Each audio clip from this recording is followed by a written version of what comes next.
રામ રામ સીતારામ ગયા સ્વાગત છે તમારું આજના આપણા નવા મસ્ત મજાના વ્લોગમાં. તો ગાઈસ આજે છે વિશ્વ લેબર ડે, એટલે કે આજે લેબર દિવસનો આજે લેબર ડે છે. એટલે બધા મજૂરોને રજા આવે બરાબર છે કામ ઉપરથી, પણ આપણે રજા નથી, આપણે છે કામ ચાલુ.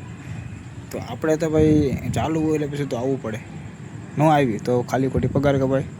એની કરતાં બેટર છે કે ભાઈ ચાલુ છે તો આવડે ને છીએ એવી કામ કરી લેવી, થોડુંક છે 500 જાજા મળે આવી. એટલે ભાઈ આવ્યા કામ ઉપર અને સીધું છે ને કામ હાથમાં લઈ લીધું, કારણ કે આવ્યા છીએ તો કરવું જ પડશે, નહીં કરીએ તો પછી પગાર કપાશે, એવું હતું. અને આપણું કામ હતું કસ્ટમરને કોલ કરવાને કહેવાનું કે ભાઈ તમારે લોનની તારીખ નજીક આવતી જાય છે તો એને ફટાફટ તમે પહેલાં હારે વ્યાજ ભરી દેજો, નકર તમારે 2% લેખે વધારે તમારે વ્યાજ હશે તમને કહેતા નહીં. પછી કસ્ટમરના કોલ પત્યા એટલે પછી અમે આવતા રહ્યા કેશિયર ડિપાર્ટમેન્ટમાં, એટલે કેશ ડિપાર્ટમેન્ટમાં, કે જેમાં હે ને આપણી પાસે કેટલું કેશ પડ્યું છે, કેટલું નથી, શું હિસાબ છે, ક્યાં ગયા, એટલે બધો વસ્તુનો હિસાબ રાખવાનો હોય. એટલે પછી અમે આવતા રહ્યા કેશ ડિપાર્ટમેન્ટમાં અને કેશનો બધો વહીવટ લઈ લીધો હાથમાં અને કરવા માંડ્યા પાછું એનું બધું વહીવટ. કારણ કે એમાં એવું છે કસ્ટમરને કદાચ કોલ આલો કદાચ થોડા મોડા કરીએ ને તો ચાલે, પણ આ કેશ જે વસ્તુ એવી છે ને કે હિસાબ જે હરખો ન હોય ને તો હાંજ પડતા આપણે ખોટ આવે, અને એ ખોટ ને આપણે ગીચામાં જ ભરવાનું. એટલા માટે પહેલાં હે ને ફટાફટ કસ્ટમરને કોલ પતાવ્યા ને પછી ફટાફટ અમે આવતા રહીએ કેશ ડિપાર્ટમેન્ટમાં, કારણ કે આ વહીવટ જે રહ્યો ને બધો કરવો ફટાફટ જરૂરી હતો, નકર પછી સાંજે આવડે પછી ખોટ આવે એમ હતું. એટલા માટે પછી આને અમે કેશ ડિપાર્ટમેન્ટમાં આવતા રહ્યા અને કરી નાખ્યું પાછું બધું આમ કહેવાય ને હરખું. અને કેશનો વહીવટ કમ્પ્લીટ થઈ ગયો પછી ભાઈબંધ કે હાલે ભાઈ સોડા પીવા જવું છે. મેં કીધું ભાઈ સોડા પીવું નથી, બધા હાટું આપણે એને સોડા લઈ આવી. અહીંયા એકલા પીશું એની કરતાં બરાબર છે કે આપણે સાંજે બધા હાટું લઈ આવી. એટલે પછી અમે ડેપો અમારો બસ સ્ટેન્ડ છે ને ત્યાં અમે આવતા રહ્યા નીચે દુકાને સોડા લેવા માટે. પણ એમાં એવું હતું કે એક દુકાને સોડા હતી નહીં. ફાઇનલી અમને સોડા મળી ગઈ બીજી દુકાનેથી. અમારો જો મિત્ર છે સ્ટાફ બરાબર, એ સોડા લઈને તો અમારે હારે મદદ કરવા માટે આવ્યો છે. એક હાથનો બે સોડા લીધા, એને ભાઈ 2 હતા તો એક જ લીધી. અને પછી તો ફાઇનલી બધાને અમે હે ને સ્ટાફને બધાને પીડી દીધી સોડા. આ જો 3 બાટલા એકલો ખાલી કરી ગયો, પૂછતો નથી ખાલો ખોટો અમને કે પીએ નથી પીએ એમ. તમારે પીવાનો કાંઈ નહીં, હું પહેલાં પી લો એમ, કારણ કે હું સોડા લઈને આવ્યો છું. હા ભાઈ આ પી લો તમે તે જો છે ને, જો ને કેવી રીતના પીએ છે બાકી એમ શરમ નથી આવતી એમ.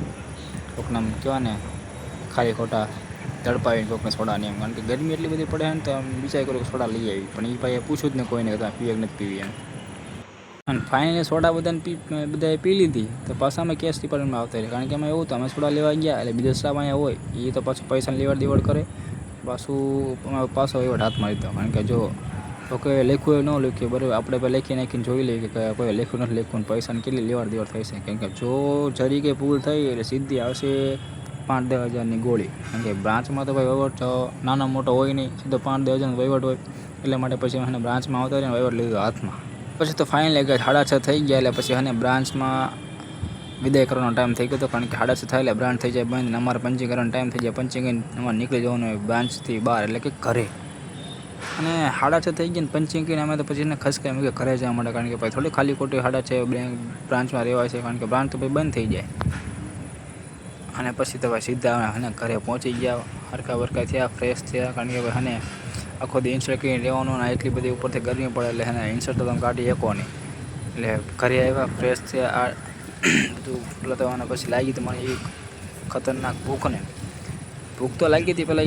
એ મને તરસ લાગી હતી ફૂલ, કારણ કે ગરમી એટલી બધી પડે ને પાણી વગર તો આપણે રહેવાય નહીં ભાઈ. એટલે ઘરે આવ્યા ને સીધો એને 5 ગ્લાસ પાણી પી ગયા. બોલો ગરમી જ એટલી બધી, પાણી સિવાય કંઈ ખૂટતું નથી એમ, ખાવું કે ન ખાવું પહેલાં. કારણ કે પાણી તો પહેલાં પીવું પડે, ન કદાચ 1 ટક ન ખાવી તો હાલે, પણ પાણી વગર અત્યારે ઉનાળામાં ન હાલે ભાઈ. અને પછી તો પંખામાં ચાલુ કરીને, કારણ કે યાર ગરમી એટલી બધી પડતી હતી ને કે બહારથી હું આવ્યો ને બોલો 6:30 તો તે એટલે બધી કહેવાય ને ગરમી પડતી હતી. અને પછી 7 વાગ્યા એટલે પછી તો ને દીવાબત્તી કરવાનો માતાજીનો ટાઈમ થઈ ગયો હતો.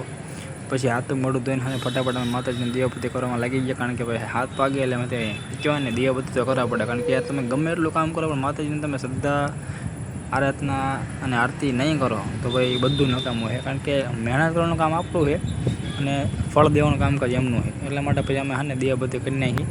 હા, દીવાબત્તી તમે કરો, માતાજીને તમે અર્ચના આરાધના કરો એટલે હંમેશા એની પાસે એક જ વસ્તુ માંગવાની કે ભગવાન તું મને ગમે એટલું દે કે ના દે, તો મને જેટલું પણ દે ને એટલું મને નીતિનું અને હને સાચું મને દેજે. કારણ કે અનીતિનું વસ્તુ તમે હને થોડોક ટાઈમ તમે ખુશ રહી શકો, બાકી તમે હને જાજો ટાઈમ તમે ખુશ ન રહી શકો. એટલે અનીતિનું મને ભગવાન તો જરાય દેતો જ નહીં. મને હે ને નીતિનો જ દેજો, કારણ કે નીતિનો ભલે તમે એક રોટલો પણ તમે ખાઓ પણ તમે હે જિંદગીભર તમે શાંતિથી રહી શકો અને તેમાં તમે ના રહી શકો. એટલા માટે તમે હે ને ભગવાન પાસે ગમે ત્યારે માંગો એટલે આટલી વસ્તુ તમારે માંગવાની.